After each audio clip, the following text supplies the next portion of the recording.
जय श्री कृष्णा। मेरे नैन कुरंग भये, श्री सूरदास जी का ये पद है। श्री सूरदास जी के शब्दों में एक गोपी कह रही है, सखी मेरे नेत्र हिरन बन गए हैं। मोहन की वंशी ध्वनि से मस्त होकर ये यौवन रूपी वन से निकलकर चल पड़े। श्याम का सौंदर्य इनके लिए व्याध है।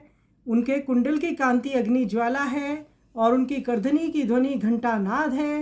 इनसे व्याकुल होकर एकटक उन्हें देखते हैं और गुरुजनों को त्याग देने में इन्हें संतोष है। श्याम की भौहें धनुष के समान हैं, नेत्र ही बाण संधान और उनके देखने की मनोहर भंगी ही चोट है। इतने पर भी ये अपने स्थान पर स्थिर रहे, हटते नहीं। श्याम सुंदर के मंद हास्य के सामने इन्होंने सिर झुका दिया है। धन्य है गोपियों के नेत्र जो श्याम रंग में रंगे हुए हैं। चित्त हृदय मन सब कृष्णमय है। ऐसी गोपियां ब्रज में विराजती हैं। आइए सुंदर पद का हम श्रवण करें।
मेरे